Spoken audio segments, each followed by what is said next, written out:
Hey everybody. So I want to try and start a new series on this channel. My first video, which focused on Ellevest, which is an investment firm that advocates feminist values, was what I originally intended my channel to be about, dissecting commercials for the values they promote, especially if those values are objectively negative. So for now, there's no title for this series, but for these following videos you're about to see, I think an appropriate title would be Cucked Commercials. In advertising, you want to sell a product. Some companies choose humor, others choose sex appeal, dramatic readings, epic videos, all to sell a product. These commercials we're about to touch upon are focused on generating a negative atmosphere in order to make an otherwise unpalatable situation humorous. And that is what I take issues with. Sure, you can use negativity to turn certain situations humorous. Just look at Domino's latest pizza insurance commercial. But these and many other commercials are honing in on degrading, emasculating, and belittling men, specifically white men. So, without further ado, I give you Cucked Commercials. So the first one is Progressive's Double Life commercial.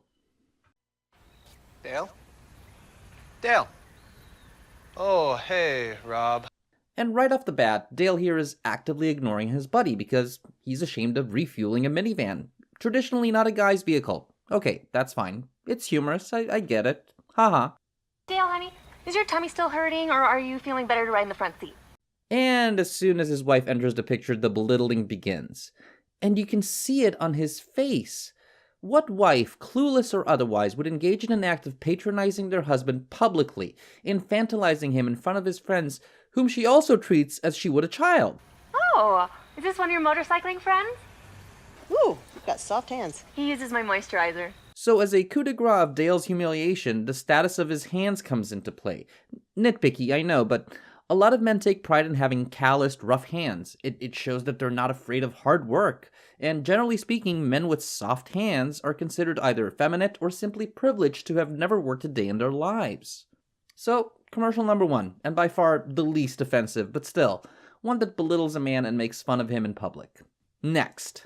You know 7-Up goes great with punch, but try mixing it with fresh cut fruit and sangria. Ah, now we're getting into some cuck territory. 7-Up. It's the perfect drink for when you go raving in the desert. Like that time you told your wife you were at the regional sales conference. Wait, what? Remember, last March with Steve? This starts off innocently enough. Husband and wife are using the product. They're getting advice from the voiceover guy. And generally, this is inoffensive. Lots of people lie to their spouses about going out to certain events, but the next scenario is, to me, sickening. Or use it to make a white wine spritzer, perfect for hanging out with 2 Chainz. I love your rap music. And here we go.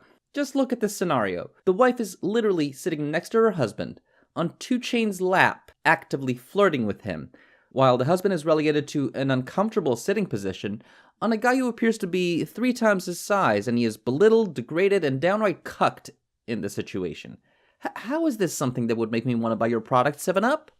Or use it to make a white wine spritzer, perfect for hanging out with 2 Chainz. I love your rap music.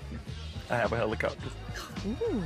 We should be going. You don't like boats? So not only is his wife continuously flirting with another man right in front of her husband, when he, very meekly I might add, tries to interject, he gets shut down, intimidated, and threatened. 7-Up, mix it up a little. 7-Up, have your wife cheat on you a little bit. Speaking of cheating, INTUIT TurboTax has a major problem on their hands. People hate doing their taxes. This is not a soda can or, I don't know, online streaming services. You know, stuff people actually enjoy.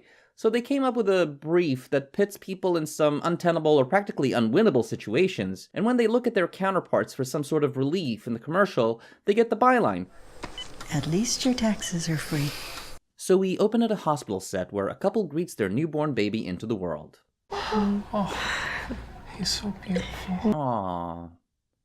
So sweet. Wait, what? What the actual fuck? The wife's eyes widen in horror. The actual mailman comes into the hospital room with gifts and a shit-eating grin, and the nurse, seeing all of this, says, At least your taxes are free. Let's try this on for size. The kid's not yours and your marriage is probably over. At least your taxes are free. Your wife's been cheating on you and led you on until the baby was actually born, letting you think it's yours. At least your taxes are free. Your life is ruined. You're getting divorced, and most likely you'll still have to pay alimony and child support. At least your taxes are free. I mean, look at this. Who in their right mind would want to buy this product following this insanely humiliating moment? Speaking of humiliation, what do you want to watch? our last commercial for this inaugural episode of Cut Commercials comes from none other than Netflix. Yes, the warrior for net neutrality is actually subliminally cultivating men to be subservient to their wives and male friends when they want to do something they don't. Oh, wait, you're probably waiting to watch that with Jeremy, right? Oh, no, it's totally fine. Isn't that like cheating? Yes, people. Open relationships as juxtaposed on binge watching a TV show without your partner. Progress! We're in a Netflix open relationship. What is that? It means that we can watch whatever we want, whenever we want, with whoever we want. Oh, good God. Just replace Netflix with having sex and you have an absolutely horrendous porno script. Do you get jealous? Oh no, we're not each other's possessions. Sly line there. We're not each other's possessions. Meaning what, exactly? Watching a show without your spouse/partner means that they're enslaved in some way? Huh? I don't know. I kind of like that she enjoys watching with other people. Again, replace watch with have sex. I mean, how is one person supposed to satisfy all of your TV watching needs? Watching TV with only one person just isn't natural. Fuck what? It's just like any relationship. It is all about Communication. Who wrote this piece of trash? And setting boundaries. She's the primary person I watch shows with. And if I'm streaming with somebody else, I'm just sure to let him know. But do you guys even binge together? Oh, yeah. We love binge watching together. Holy, what? Sometimes we even watch with a friend. Oh my God. Just the look on this guy's face. Can you get any cringier? Wow.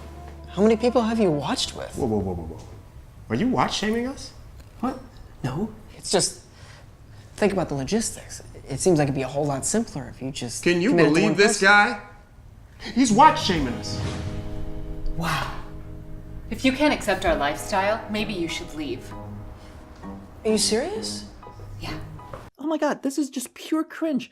Not only is the white dude here depicted as very subservient, beta, if you will, he's also being berated by the other guy, his girlfriend's friend, and his own girlfriend. Whatever. Just so you know, what you guys are doing is wrong. Wrong. Seriously, who wrote this script? Honey, let's go. I don't know, it sounds kind of fun. Maybe we should watch something together. This comes off as some bizarro sicko fantasy fetish that's been transmogrified into a Netflix commercial. Sure. I'd try. Let's do it. And the conclusion? His girlfriend ditches him. Bravo, Netflix. But that's not all. This is, of course, cucked commercials. And what do cucks do? Be the first to get furloughed. Can I watch you guys watch? Blew it. I had a solid.